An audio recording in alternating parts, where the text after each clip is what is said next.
ಬೆಂಗಳೂರು ಅಂದರೆ ಅಕ್ಕಿಪೇಟೆ, ಬಳೆಪೇಟೆ, ಚಾಮರಾಜಪೇಟೆ, ಚಿಕ್ಕಪೇಟೆ ಅಂತೀವಿ. ಹಾಗೆ ಮೊಟ್ಟ ಮೊದಲು ಬೆಂಗಳೂರಿನ ರೆಸಿಡೆನ್ಷಿಯಲ್ ಲೇಔಟ್ ಬಡಾವಣೆ ಅಂತ ಶುರು ಆದಾಗ 1898ರಲ್ಲಿ ಮೊಟ್ಟ ಮೊದಲು ದೇವಸ್ಥಾನ ಅಂತ ಒಂದು ಪ್ರತಿಷ್ಠಾಪನೆ ಆಗಿದ್ದು ಅಂದರೆ ಈ ನಮ್ಮ ಹಿಂದೆ ಇರುವ ಶ್ರೀ ವೇಣುಗೋಪಾಲ ಕೃಷ್ಣ ಸ್ವಾಮಿ ದೇವಸ್ಥಾನ. ಆಗಿನ ಕಾಲದ ನಮ್ಮ ಮಹಾರಾಜರಾದವರು ಈ ಒಂದು ಜಾಗ ಕೊಟ್ಟು ಯಾವತ್ತು ಅವರಿಗೆ ಪಟ್ಟಾಭಿಷೇಕವಾಯಿತು ಅದೇ ದಿವಸ ಈ ದೇವಸ್ಥಾನದ ಪ್ರತಿಷ್ಠಾಪನೆಯೂ ಆಯಿತು. ನಾವೆಲ್ಲರೂ ಇನ್ನು ಮುಂದೆ ಹೆಂಗೆ ದೇವಸ್ಥಾನ ನೋಡೋಣ ಬನ್ನಿ.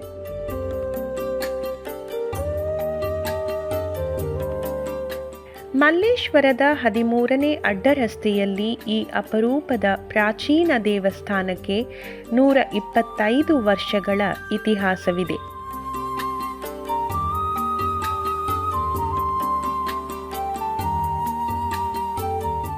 ಸಾವಿರದ 1902ರಲ್ಲಿ ಶ್ರೀ ವೇಣುಗೋಪಾಲ ಸ್ವಾಮಿ ದೇವಸ್ಥಾನವನ್ನು ನಿರ್ಮಿಸಲಾಯಿತು.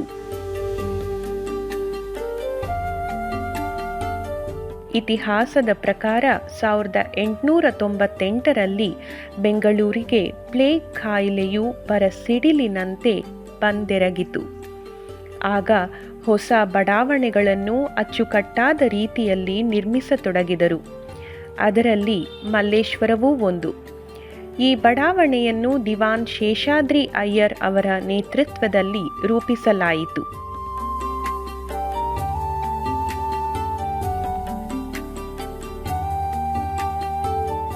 ಪ್ಲೇಗ್ನ ಭೀತಿಯಿಂದ ನರಳಿದ್ದ ಬೆಂಗಳೂರು ಕೆಲವು ಧೀಮಂತ ನಾಯಕರು ಮಲ್ಲೇಶ್ವರದಲ್ಲಿ ವಿಷ್ಣು ದೇವಾಲಯವನ್ನು ನಿರ್ಮಾಣ ಮಾಡುವ ಉದ್ದೇಶದಿಂದ ಮೈಸೂರು ಸಂಸ್ಥಾನವನ್ನು ಸಂಪರ್ಕಿಸಿದರು. ಮೈಸೂರು ಸಂಸ್ಥಾನದ ಆಗಿನ ಮಹಾರಾಣಿಯವರಾದ ಕೆಂಪನಂಜಮ್ಮಣ್ಣಿಯವರು ದೇವಸ್ಥಾನಕ್ಕೆ ಹೊಂದಿಕೆಯಾಗುವಂತಹ ನಿವೇಶನವನ್ನು 3750 ವರಹಗಳನ್ನು ದೇವಸ್ಥಾನದ ನಿರ್ಮಾಣಕ್ಕೆ ಕಾಣಿಕೆಯಾಗಿ ನೀಡಿದರು. ಬಡಾವಣೆಯ ಜನರು 11,794 ವರಹಗಳನ್ನು ದೇವಸ್ಥಾನದ ನಿರ್ಮಾಣಕ್ಕೆ ಸಮರ್ಪಿಸಿದರು.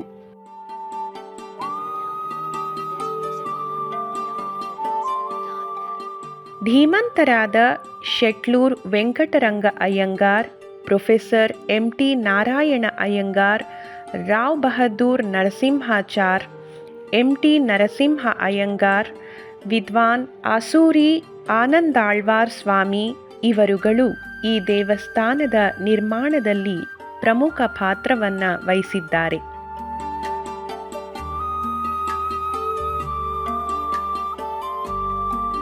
ಮೈಸೂರು ಸಂಸ್ಥಾನದ ಆಗಿನ ಮಹಾರಾಣಿಯವರಾದ ಕೆಂಪನಂಜಮ್ಮಣ್ಣಿಯವರು ದೇವಸ್ಥಾನಕ್ಕೆ ಹೊಂದಿಕೆಯಾಗುವಂತಹ ನಿವೇಶನವನ್ನು 3750 ವರಹಗಳನ್ನು ದೇವಸ್ಥಾನದ ನಿರ್ಮಾಣಕ್ಕೆ ಕಾಣಿಕೆಯಾಗಿ ನೀಡಿದರು. ಬಡಾವಣೆಯ ಜನರು 11,794 ವರಹಗಳನ್ನು ದೇವಸ್ಥಾನದ ನಿರ್ಮಾಣಕ್ಕೆ ಸಮರ್ಪಿಸಿದರು.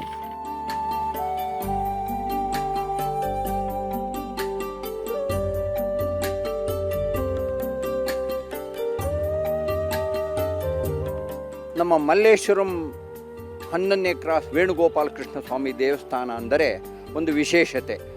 ನಮ್ಮ ಕಲ್ಯಾಣಿ ಎನ್ನುವುದು ಇದಕ್ಕೆ ಮುಂಚೆ ಈ ದೇವಸ್ಥಾನದಲ್ಲಿ ಸಂಸ್ಕೃತ ವೇದ ಪಾಠಶಾಲೆ ಸುಮಾರು 70-75 ವರ್ಷ ನಡೀತು. ಯಾಕೆಂದರೆ ಮಲ್ಲೇಶ್ವರ ಅನ್ನುವುದು ಒಂದು ಸಾಂಸ್ಕೃತಿಕ ಒಂದು ರಾಜಧಾನಿಯಾಗಿತ್ತು ಇಡೀ ಕರ್ನಾಟಕಕ್ಕೆ. ಇಲ್ಲಿ ಒಂದು ಯಾರೇ ಒಂದಿರಲಿ, ತ್ರಿಮತಸ್ಥರೇ ಇರಲಿ, ಯಾರೇ ಇರಲಿ, ಪ್ರತಿಯೊಬ್ಬನು ಬಾಲ್ಯದಲ್ಲಿ ಸಂಸ್ಕೃತ ಕಲಿಯುವುದು ಒಂದು ಸಂಸ್ಕೃತಿ ಸಂಸ್ಕಾರವಾಗಿತ್ತು. ಇಲ್ಲಿ ಒಂದು ಪಾಠಶಾಲೆ ಇದ್ದ ಜಾಗ, ಅಲ್ಲಿ ಪ್ರಥಮ, ಹಾಗೆ ಆಮೇಲೆ ಕಾವ್ಯ, ಹೀಗೆ ಬೇರೆ ಬೇರೆ ಒಂದು ಅಂತಸ್ತಿನ ಎಕ್ಸಾಮ್ಗಳೆಲ್ಲ ಪಾಸಾಗಿ ಮಕ್ಕಳು ಶುರುವಿನಲ್ಲಿ ಮುಕುಂದಮಾಲ, ರಘುವಂಶ, ಅಮರಕೋಶ, ಹೀಗೆ ಮುಕುಂದಮಾಲ ಎಲ್ಲ ಸ್ತೋತ್ರವನ್ನು ಕೇವಲ 5 ವರ್ಷದಿಂದ ಎಲ್ಲ ವರ್ಷದಲ್ಲಿ ಕಲಿತಾ ಇದ್ದರು. ಹಾಗೆ ಬಂದಂಗೆ ಈಗ ಒಂದು 10-15 ವರ್ಷದಿಂದ ಕಟ್ಟಡ ಆಗಿ ಈ ಒಂದು ಕಲ್ಯಾಣಿ ಆಗಿದೆ. ಹಿಂದಿನ ಪ್ರಾಚೀನ ಯಾವುದೇ ಒಂದು ದೇವಸ್ಥಾನ ಅಂದರೆ ಕಲ್ಯಾಣಿ ಅನ್ನೋದು ಇದ್ದೇ ಇರುತ್ತೆ. ಯಾಕಪ್ಪ ಅಂತ ಹೇಳ್ಬೋದು, ವಸಂತೋತ್ಸವ, ಬ್ರಹ್ಮೋತ್ಸವ, ತೆಪ್ಪೋತ್ಸವ ಅನ್ನೋದಾಗುತ್ತೆ. ಹಾಗೆ ಈ ನಮ್ಮ ದೇವಸ್ಥಾನದ ನಾರ್ತ್ ಈಸ್ಟ್ ಪೋರ್ಷನಲ್ಲಿ ಈ ಒಂದು ಮೂಲೆಯಲ್ಲಿ ಕಲ್ಯಾಣಿ ಇದೆ. ಇಲ್ಲಿ ಪ್ರತಿ ವರ್ಷವೂ ಪ್ರತಿ ಹಬ್ಬ ವಿಶೇಷಗಳಲ್ಲೂ ಕೂಡ ಇಲ್ಲಿ ತೆಪ್ಪೋತ್ಸವ ನಡೆಯುತ್ತೆ. ಇದು ಒಂದು ಬೇರೆ ಯಾವ ದೇವಸ್ಥಾನಗಳಲ್ಲೂ ಈ ಒಂದು ಅವಕಾಶ ಇಲ್ಲದಿರೋದು ನಮ್ಮ ವೇಣುಗೋಪಾಲ ಕೃಷ್ಣ ಸ್ವಾಮಿ ದೇವಸ್ಥಾನದಲ್ಲಿ ಈ ಕಲ್ಯಾಣಿ ಇದೆ. ನಮ್ಮ ಎಲ್ಲ ಈ ನಿವಾಸಿಗಳಿಗೂ ಒಂದು ದೊಡ್ಡ ಭಾಗ್ಯ ಅಂತ ನಾನು ಹೇಳ್ತೀನಿ.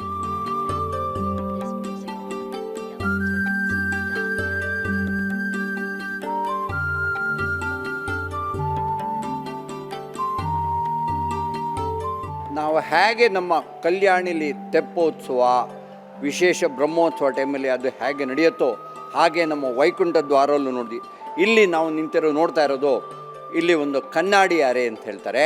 ಅಂದರೆ 360 ಡಿಗ್ರೀಸು ಎಲ್ಲ ಕನ್ನಡಿ ಇರುತ್ತೆ. ನಮ್ಮ ಉಂಜಲೋತ್ಸವ, ನಮ್ಮ ಕೃಷ್ಣ ಜಯಂತಿ ಬರುತ್ತೆ ಅಂದರೆ ಆ ಟೈಮಲ್ಲಿ ವಿಶೇಷವಾಗಿ ಅಲಂಕಾರ ಮಾಡಿ ಅವರು ದೇವರನ್ನು ಕೂರಿಸಿ ಉತ್ಸವ ಮೂರ್ತಿನ ಕೂಡಿಸಿ ಇಲ್ಲಿ ಕೂಡ ಒಂದು ಅಲಂಕಾರ ಆಗುತ್ತೆ. ಇದು ಒಂದು ವಿಶೇಷ ಜಾಗ. ಇದು ಸುಮಾರು ಒಂದು 10-15 ವರ್ಷದಿಂದ ಈ ಒಂದು ಕನ್ನಡಿ ಅರೆ ತುಂಬ ನಡೀತಾ ಇದೆ. ಒಳಗಡೆ ಅಂತೂ ತುಂಬ ಚೆನ್ನಾಗಿದೆ ಅಲಂಕಾರ ಮಾಡಿದಾಗ. ಜನಗಳು ಭಕ್ತಾದಿಗಳು ಬಂದಾಗ ಇದು ಕೂಡ ನೋಡಬೇಕು ವಿಶೇಷ ಸಂದರ್ಭಗಳಲ್ಲಿ ಅಂತ ಹೇಳ್ತೀನಿ.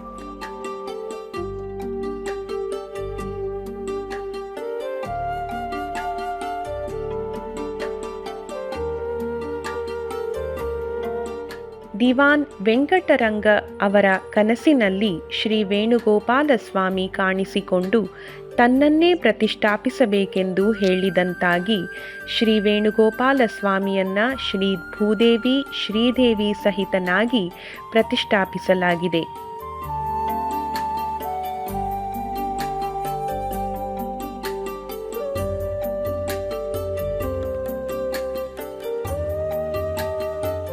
ಸಕಲ ವೇದ ಶಾಸ್ತ್ರಗಳ ಸಾರವಾಗಿ ಉತ್ಪನ್ನವಾದದ್ದು ಪ್ರಣವ. ಪ್ರಣವದಲ್ಲಿ 3 ಅಕ್ಷರಗಳನ್ನು ನಾವು ನೋಡ್ತೇವೆ: ಅಕಾರ, ಉಕಾರ ಮತ್ತು ಮಕಾರ. ಅಕಾರ ಶಬ್ದವಾಚನಾದವನು ನರಸಿಂಹಸ್ವಾಮಿ ಎಂದು, ಉಕಾರ ಶಬ್ದವಾಚನಾದವನು ಶ್ರೀ ಕೃಷ್ಣ ಪರಮಾತ್ಮನೆಂದು, ಮಕಾರ ಶಬ್ದವಾಚನಾದವನು ಶ್ರೀರಾಮಚಂದ್ರನೆಂದು ನಮಗೆ ಶಾಸ್ತ್ರಗಳು ತಿಳಿಸುತ್ತದೆ. ಅದರ ಪ್ರಕಾರವಾಗಿ ನಮ್ಮ ದೇವಸ್ಥಾನದಲ್ಲಿ ಓಂಕಾರ ರೂಪನಾದ ಪರಮಾತ್ಮನು 3 ಸ್ವರೂಪಗಳಲ್ಲಿ ಪ್ರತಿಷ್ಠಿತನಾಗಿರುವುದನ್ನು ನಾವು ಗಮನಿಸಬಹುದು. ತುಂಬ ಪುರಾತನವಾದ ದೇವಸ್ಥಾನ. ಅದರಲ್ಲಿ ಮೊದಲನೇದಾಗಿ ಶ್ರೀ ಕೃಷ್ಣ ಪರಮಾತ್ಮನನ್ನು ನಾಲ್ವಡಿ ಕೃಷ್ಣರಾಜ ಒಡೆಯರ ಕಾಲದಲ್ಲಿ ಸ್ಥಾಪನೆ ಮಾಡಿದ್ದಾರೆ. ಸುಮಾರು 125 ವರ್ಷಗಳ ಹಿಂದೆ ನಾಲ್ವಡಿ ಕೃಷ್ಣರಾಜ ಒಡೆಯರು ಅವರು ಸಿಂಹಾಸನಾರೂಢರಾದ ಶುಭ ಸಂದರ್ಭದಲ್ಲಿ, ಅಂದರೆ ಒಡೆಯರ್ ಡೈನಾಸ್ಟಿ ಬಂದು ಅವರು ಯಾದವ ವಂಶದವರಾದ ಕಾರಣ, ಯಾದವರಿಗೆ ಶ್ರೀ ಕೃಷ್ಣ ಪರಮಾತ್ಮನು ಕುಲದೈವನಾದ ಕಾರಣ ಯಾದವರಿಂದ ಸ್ಥಾಪಿಸಲ್ಪಟ್ಟಂತಹ ಶ್ರೀ ಕೃಷ್ಣಮೂರ್ತಿಯನ್ನು ನಾವು ಇಲ್ಲಿ ದರ್ಶನ ಮಾಡಬಹುದಾಗಿದೆ. 125 ವರ್ಷಗಳ ಹಿಂದೆ ನಾಲ್ವಡಿ ಕೃಷ್ಣರಾಜ ಒಡೆಯರು ಈ ಒಂದು ದೇವಸ್ಥಾನವನ್ನು ನಿರ್ಮಾಣ ಮಾಡಿದ್ದಾರೆ. ಅವತ್ತಿನಿಂದ ಇವತ್ತಿನವರೆಗೂ ಹಲವಾರು ವಿಧವಾದ ಉತ್ಸವಗಳು ನಮ್ಮ ದೇವಸ್ಥಾನದಲ್ಲಿ ತುಂಬ ವಿಜೃಂಭಣೆಯಿಂದ ನಡೆಯುತ್ತೆ. ಶ್ರೀ ಪಾಂಚರಾತ್ರಾಗಮಾನುಸಾರವಾಗಿ ನಿತ್ಯೋತ್ಸವ, ಪಕ್ಷೋತ್ಸವ, ಕಾಮ್ಯೋತ್ಸವಾದಿಗಳೆಲ್ಲ ತುಂಬ ವಿಶೇಷವಾಗಿ ನಡೆಯುತ್ತೆ. ಅದರಲ್ಲಿ ಸಂವತ್ಸರಕ್ಕೊಮ್ಮೆ ನಡೆಯುವಂತಹ ಬ್ರಹ್ಮೋತ್ಸವವಾಗಲಿ, ಪವಿತ್ರೋತ್ಸವವಾಗಲಿ, ಶ್ರೀ ಕೃಷ್ಣ ಜನ್ಮಾಷ್ಟಮಿಯ ಉತ್ಸವವಾಗಲಿ, ಜೊತೆಗೆ ಉಗಾದಿ ಹಬ್ಬ, ದಸರಾ ಇತ್ಯಾದಿ ಎಲ್ಲ ಹಬ್ಬ ಹರಿದಿನಗಳು, ನಿತ್ಯೋತ್ಸವಗಳು, ಸರ್ವ ವಿಧವಾದ ಉತ್ಸವಗಳು ನಮ್ಮ ದೇವಸ್ಥಾನದಲ್ಲಿ ತುಂಬ ವಿಜೃಂಭಣೆಯಿಂದ ನಡೆಯುತ್ತೆ. ರಾಮನವಮಿ ನಡೆಯುತ್ತೆ. ಜೊತೆಗೆ ನರಸಿಂಹ ಜಯಂತಿ ಉತ್ಸವ ಕೂಡ ನಮ್ಮ ದೇವಸ್ಥಾನದಲ್ಲಿ ತುಂಬ ವಿಶೇಷವಾಗಿ ನಡೆಯುತ್ತೆ. ಶ್ರೀ ವೇಣುಗೋಪಾಲ ಸ್ವಾಮಿಯ ಮೂಲ ವಿಗ್ರಹ 2 ಹಸ್ತಗಳಲ್ಲಿ ಕೊಳಲನ್ನು ಹಿಡಿದಿರುವ ದಿವ್ಯ ಮೂರ್ತಿ. ಈ ಮೂರ್ತಿಯನ್ನು ತಮಿಳುನಾಡಿನ ತಿರುಕಡಲೂರಿನಲ್ಲಿ ಶತಶತಮಾನಗಳಿಂದ ಪೂಜಿಸಲಾಗುತ್ತಿದ್ದು, ತಿರುಕಡಲೂರಿನ ಪಕ್ಕದಲ್ಲಿರುವ ರಾಜರಾಜೇಂದ್ರ ಚತುರ್ವೇದಿ ಮಂಗಳ ಎನ್ನುವ ಸ್ಥಳದಲ್ಲಿ ಈ ಮೂಲ ವಿಗ್ರಹವು ಪೂಜಿಸಲ್ಪಡುತ್ತಿತ್ತು. ಶ್ರೀ ವೇಣುಗೋಪಾಲ ಕೃಷ್ಣ ಸ್ವಾಮಿ, ಭೂದೇವಿ, ಶ್ರೀದೇವಿ ಹಾಗೂ ಉಭಯ ನಾಚಿಯಾರ್ ಸಹಿತ ಇಲ್ಲಿ ನೆಲೆಸಿದ್ದಾರೆ. ದೇವಸ್ಥಾನದ ಉತ್ಸವ ಮೂರ್ತಿಗಳು ಮೈಸೂರಿನ ರಾಜ ಮನೆತನದಿಂದ ಕೊಟ್ಟಿರುವಂಥದ್ದು. ಈ ಉತ್ಸವ ಮೂರ್ತಿಗಳು ಮೂಲತಃ ತಮಿಳುನಾಡಿನ ತಿರುಕುಡಲೂರ್ನಲ್ಲಿ ಚೋಳರ ಸಾಮ್ರಾಜ್ಯದಲ್ಲಿ ಪೂಜೆ ಮಾಡುತ್ತಿದ್ದರು ಎಂಬ ನಂಬಿಕೆ ಇದೆ. ನಂಬಿನಾರಾಯಣ ಉತ್ಸವ ಮೂರ್ತಿಯು ಸುಮಾರು 1000 ವರ್ಷ ಹಳೆಯದಾದದ್ದು.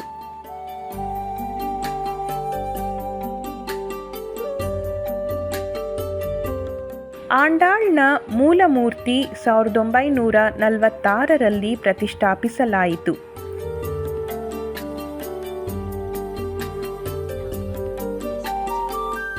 ನಮ್ಮಲ್ಲಿ ಹೇಗೆ ಒಂದು ಪುರಾತನದಿಂದ ಆಳ್ವಾರ್ ಆಚಾರ್ಯರುಗಳು ಅಂತ ಬಂದಾಗ ಆಳ್ವಾರುಗಳಲ್ಲಿ ಏಕೈಕ ಮಹಿಳೆಯ ಒಂದು ಆಳ್ವಾರ್ ಸ್ಥಾನ ಕೊಟ್ಟಿದ್ದು ಅಂದರೆ ಗೋದಾದೇವಿ, ಅದನ್ನೇ ಆಂಡಾಳ್ ಅಂತಾರೆ.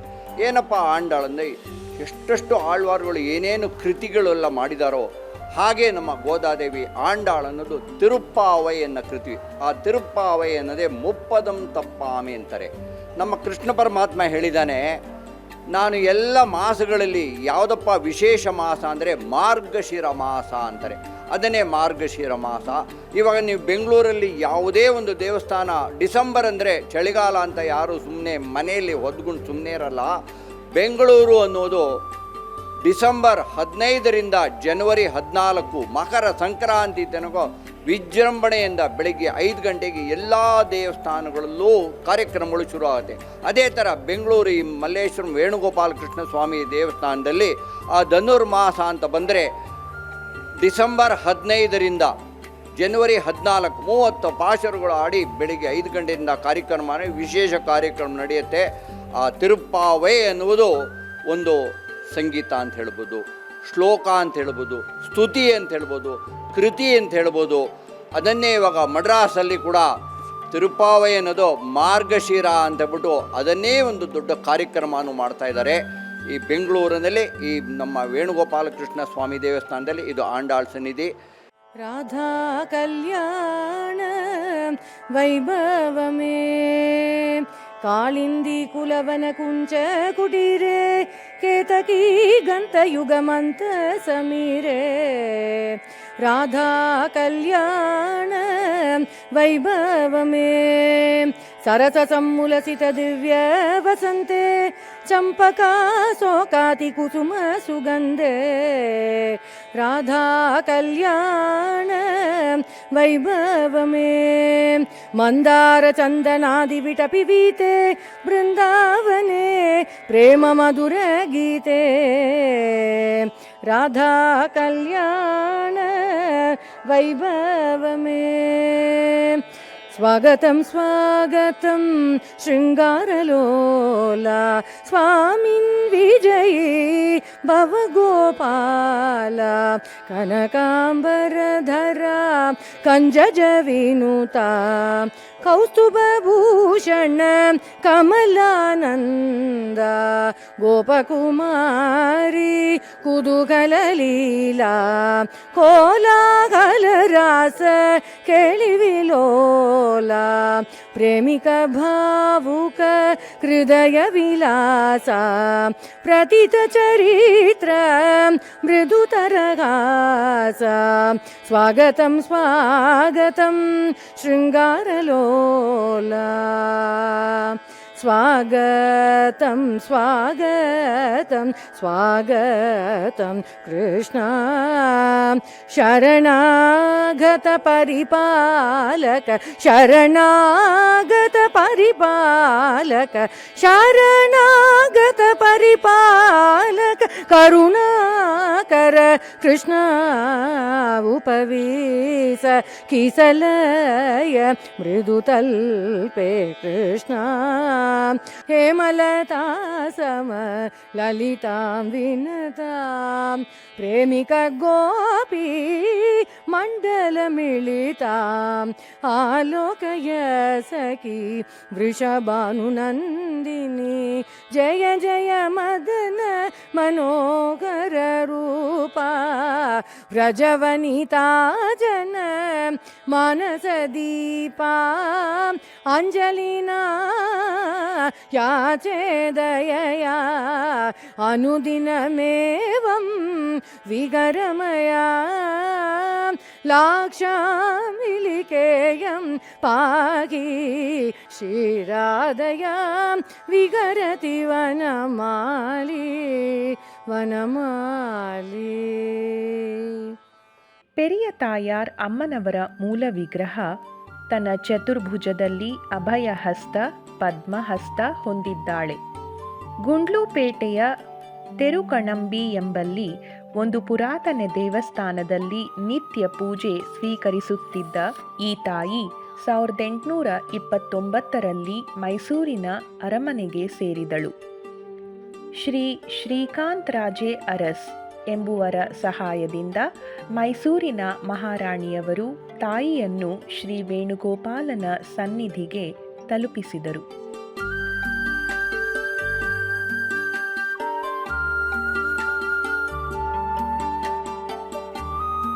ಶ್ರೀ ವೀರಾಂಜನೇಯ ಸ್ವಾಮಿಯ ವಿಗ್ರಹವನ್ನು ನಾರಾಯಣಕಟ್ಟೆ ಅಥವಾ ಸನ್ಯಾಸಿ ಕಟ್ಟೆ ಎಂಬಲ್ಲಿಂದ ತರಲಾಗಿದೆ.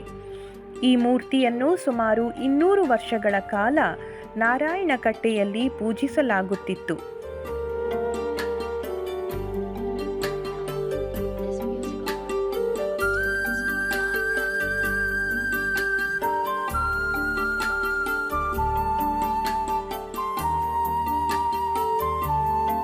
ಸಾವಿರದ 1980ರಲ್ಲಿ ಶ್ರೀ ಸೀತಾ ಲಕ್ಷ್ಮಣ ಆಂಜನೇಯ ಸಮೇತ ಶ್ರೀ ಕೋದಂಡರಾಮಸ್ವಾಮಿಯನ್ನು ಪ್ರತಿಷ್ಠಾಪಿಸಲಾಯಿತು.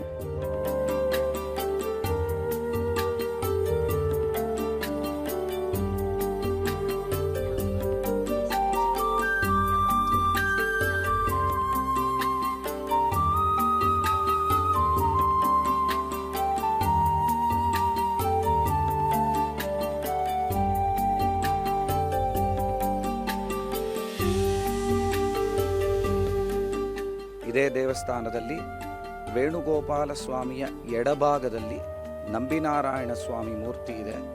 ಈ ನಂಬಿನಾರಾಯಣ ಸ್ವಾಮಿ ಮೂರ್ತಿ ಬಹಳ ವಿಶೇಷವಾದ ಮೂರ್ತಿ. ಈ ಮೂರ್ತಿ ಬಂದು ಬಹಳ ಪುರಾತನವಾದಂತಹ ವಿಗ್ರಹ.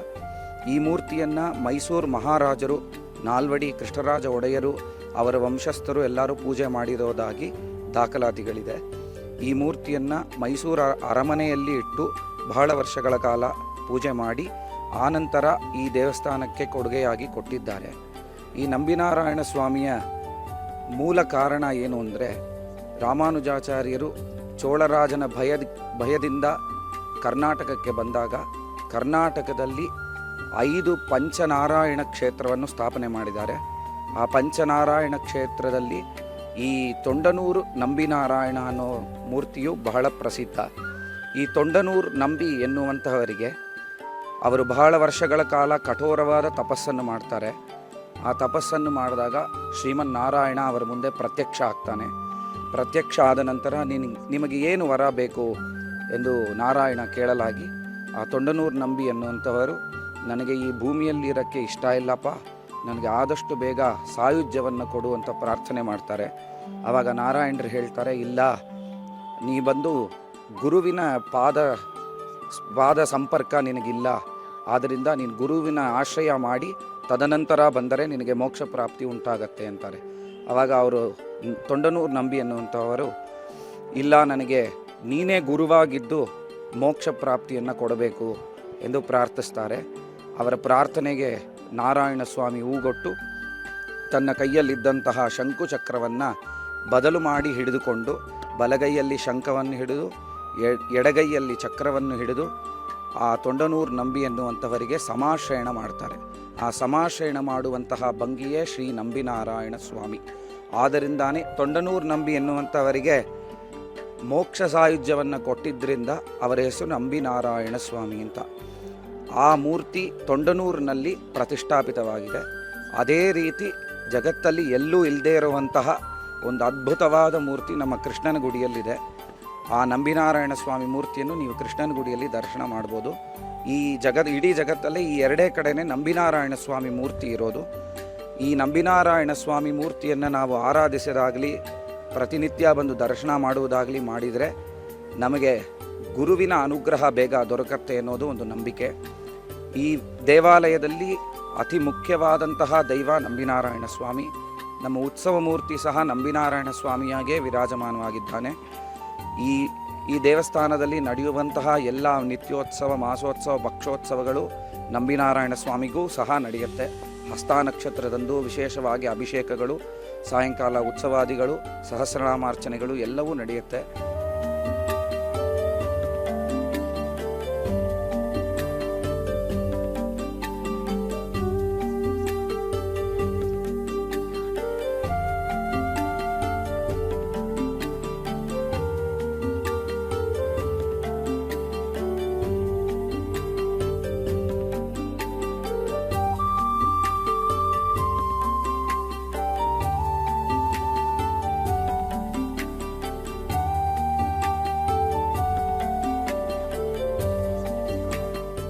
ಯಾವುದೇ ಒಂದು ವಿಶಿಷ್ಟಾದ್ವೈತ ಶ್ರೀವೈಷ್ಣವ ಸಂಪ್ರದಾಯದ ದೇವಸ್ಥಾನಕ್ಕೆ ಹೋಯಿತು ಅಂದರೆ ಮೊಟ್ಟ ಮೊದಲು ಅಂದರೆ ಯಾವುದೇ ಒಂದು ಡೈಟಿ ಅಂದರೆ ದೇವರು ಆ ಮೂಲ ವಿಗ್ರಹ ಏನೇ ಇದ್ದರೂ ಕೂಡ ಆಳ್ವಾರ್ ಆಚಾರ್ಯರುಗಳ ಸನ್ನಿಧಿ ಇದೆ. ಹಾಗಾಗಿ ನಮ್ಮ ಈ ವೇಣುಗೋಪಾಲ ಕೃಷ್ಣ ಸ್ವಾಮಿ ಸನ್ನಿಧಿಯಲ್ಲೂ ಕೂಡ ದೇವಸ್ಥಾನದಲ್ಲಿ ಈ ಕಾಂಪ್ಲೆಕ್ಸಲ್ಲಿ ಸಕಲ ಆಳ್ವಾರುಗಳು ಇದ್ದಾರೆ. ಇದು ಆಳ್ವಾರ್ ಸನ್ನಿಧಿ ಅಂತ ಹೇಳ್ಬಿಟ್ಟು 2005ರಲ್ಲಿ ಅಂಬೆಗಾಲು ಕೃಷ್ಣ ಅಥವಾ ನವನೀತ ಕೃಷ್ಣನನ್ನು ಪ್ರತಿಷ್ಠಾಪಿಸಲಾಯಿತು. ಇಲ್ಲಿ ಸಂತಾನ ಪ್ರಾಪ್ತಿ ಸಂಕಲ್ಪ ಮಾಡಿ ತೊಟ್ಟಿಲು ಸೇವೆ ಮಾಡಿದರೆ ಸಂತಾನವಾಗುತ್ತದೆ ಎನ್ನುವ ನಂಬಿಕೆ ಇದೆ. ಒಂದು ಇನ್ಸ್ಟಾಗ್ರಾಮಲ್ಲಿ ಒಂದು ವಿಡಿಯೋ ನೋಡಿದ್ವಿ, ಬಾಲಗೋಪಾಲ್ ಸಂತಾನ ಪ್ರಾಪ್ತಿ ಪೂಜೆ ಅಂತ ಮಾಡ್ತಾರೆ ಅಂತ. ಅದಾದ ನಂತರ ನಾವು ಸರ್ಚ್ ಮಾಡ್ತಿದ್ವಿ ಬ್ಯಾಂಗ್ಳೂರಲ್ಲಿ ಯಾವುದಾದ್ರೂ ಈ ಥರ ದೇವಸ್ಥಾನ ಇದೆಯಾ ಅಂತ. ಸೊ ಇಲ್ಲಿ ಬಂದ್ವಿ. ಇಲ್ಲಿ ಬಂದಮೇಲೆ ದೇವ್ರ ದರ್ಶನ ಮಾಡಿದ್ವಿ. ದೇವ್ರ ದರ್ಶನ ಮಾಡಿದ್ಮೇಲೆ ನರಸಿಂಹ ಭಟ್ಟರು ಅವ್ರ ಹತ್ರ ಮಾತಾಡಿದ್ವಿ. ಗರುಡ ಮುಕ್ತಿ ಪೂಜೆ ಅಂತ ಮಾಡ್ತೀವಿ, ಅದನ್ನು ಮಾಡಿಸ್ಬೇಕು. ಅದನ್ನು ಮಾಡಿಸಿ ಅದರ ನಂತರ 15 ದಿನ ಇಲ್ಲಿ ಪ್ರದಕ್ಷಿಣೆ ಮಾಡಬೇಕು, ಬಂದು 28 ಪ್ರದಕ್ಷಿಣೆ ಮಾಡಬೇಕು ಡೈಲಿ ಅಂತ ಹೇಳಿದ್ರು. ನಮ್ಮದು ಲಕ್ಕು ಏನಿತ್ತು ಅಂದರೆ ಬ್ರಹ್ಮೋತ್ಸವ ಟೈಮಲ್ಲೇ ನಾವು ಆ ಪೂಜೆ ಮಾಡಿಸಿದ್ವಿ. ಧ್ವಜಾರೋಹಣ ಇತ್ತು, ಧ್ವಜಾರೋಹಣ ಟೈಮಲ್ಲೇ ನಾವು ಆ ಪೂಜೆ ಮಾಡಿಸಿದ್ವಿ, ಗರುಡ ಮುಕ್ತಿ ಪೂಜೆ ಅಂತ. ಭಾಳ ಒಳ್ಳೆ ಎಕ್ಸ್ಪೀರಿಯೆನ್ಸು. ಈ ಟೆಂಪಲ್ಗೆ ಬಂದಮೇಲೆ ಇಲ್ಲಿ ಕೃಷ್ಣಸ್ವಾಮಿ ಅವರ ದರ್ಶನ ಮಾಡಿ I felt that power, I felt that kind of energy over here. ಆ ಥರ ಎನರ್ಜಿ ನಾನು ಬೇರೆ ಎಲ್ಲೂ ಕಡೆನೂ ನಾನು ಎಕ್ಸ್ಪೀರಿಯೆನ್ಸ್ ಮಾಡಿರಲಿಲ್ಲ. ಸೊ ಆ ಎನರ್ಜಿ ನಂಗೆ ಇಲ್ಲಿ ಫೀಲ್ ಆಯಿತು.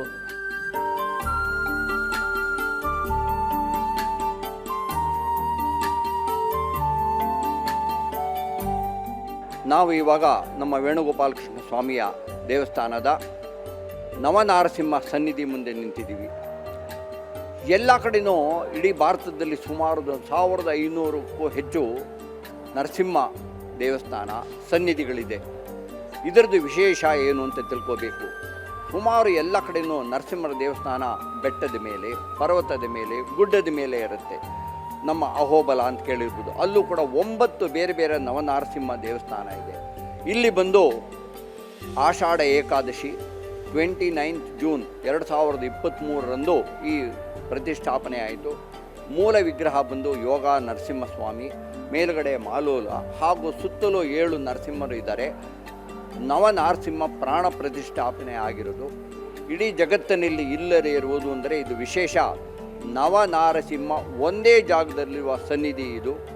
ಪ್ರತಿ 15 ದಿವಸಕ್ಕೊಮ್ಮೆ ಅಂದರೆ ತ್ರಯೋದಶಿ ಸಾಯಂಕಾಲ ಪ್ರದೋಷ ಕಾಲ ಅಂತಬಿಟ್ಟು 5 ಗಂಟೆಗೆ ಸರಿಯಾಗಿ ವೇದ ಪಾರಾಯಣ ಹಾಗೂ ವಿಷ್ಣು ಸಹಸ್ರನಾಮ ಪಾರಾಯಣದೊಂದಿಗೆ ಅಭಿಷೇಕ ಆಗುತ್ತೆ. ಹಾಗೂ ಆಮೇಲೆ ಅಲಂಕಾರ, ಆಮೇಲೆ ಸಂಗೀತ ಸೇವಾ ಕಾರ್ಯಕ್ರಮ ಇದು ಒಂದು ನಡೆಯುತ್ತೆ.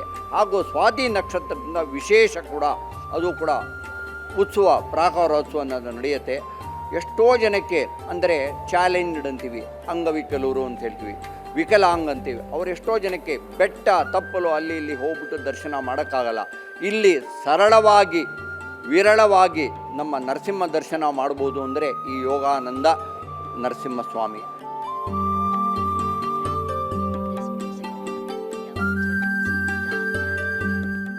ಅಮೇರಿಕದ ಒಬ್ಬ ಪ್ರಜೆ ಧ್ರುವ ಗೋರಿಗ್ ದಾಸ್ ಅಂತೇಳ್ಬಿಟ್ಟು ಭಾರತದಲ್ಲಿ ಕಳೆದ 27 ವರ್ಷದಿಂದ ಸುಮಾರು 1427 ದೇವಸ್ಥಾನಗಳನ್ನು ಇಡೀ ರಾಜ್ಯಗಳಲ್ಲಿ ಹೋಗಿ ವೀಕ್ಷಿಸಿ ಅವರು ಪರಿಶೀಲನೆ ಮಾಡಿ ಅದರ ಬಗ್ಗೆ ದೊಡ್ಡ ಪುಸ್ತಕವೇ ಬರೆದಿದ್ದಾರೆ.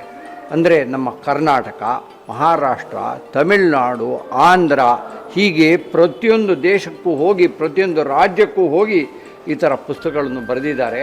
ಇದಕ್ಕಿಂತ ಒಂದು ದೊಡ್ಡ ಪರಿಶೀಲನೆ ಏನೂ ಇಲ್ಲ. 1427 ದೇವಸ್ಥಾನಗಳು ಎಕ್ಸ್ಕ್ಲೂಸಿವ್ ನರಸಿಂಹರ ದೇವಸ್ಥಾನ ಇಡೀ ಭಾರತದಲ್ಲಿ ಕವರ್ ಮಾಡಿದ್ದಾರೆ. ದಿನಂಪ್ರತಿ ಬೆಳಗ್ಗೆ 7 ಗಂಟೆಗೆ ಸುಪ್ರಭಾತದಿಂದ ಪ್ರಾರಂಭವಾಗಿ 9 ಗಂಟೆಗೆ ಮಹಾಭಿಷೇಕ, 12 ಗಂಟೆಗೆ ಮಹಾಮಂಗಳಾರತಿ, ನಂತರ ಪ್ರಸಾದ ವಿನಿಯೋಗ, ಮತ್ತು ಸಾಯಂಕಾಲ 6 ಗಂಟೆಗೆ ವಿಷ್ಣು ಸಹಸ್ರನಾಮ ತಿರುವಾರಾಧನಂ. ಅದಾದ ಮೇಲೆ 8:30ರಲ್ಲಿ ಸಂಧ್ಯಾರತಿ, ಆಮೇಲೆ ಪ್ರಸಾದ ವಿನಿಯೋಗ, ನಂತರ 9 ಗಂಟೆಗೆ ಏಕಾಂತ ಸೇವೆ.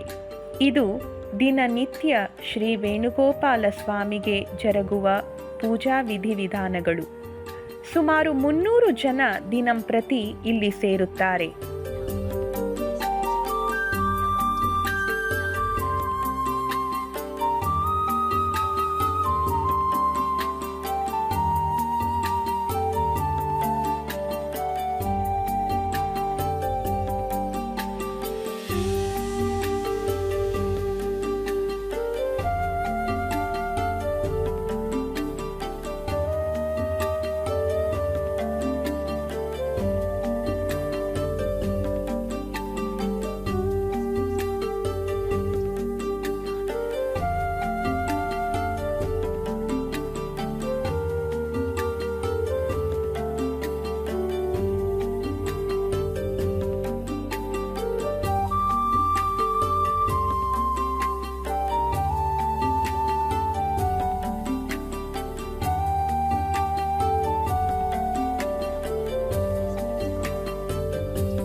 ಭಗವಂತ, ಭಕ್ತಿ ಹಾಗೂ ಭಕ್ತ 3 ಸೇರಿದ್ರೆ ಒಂದು ಸಂಗಮ.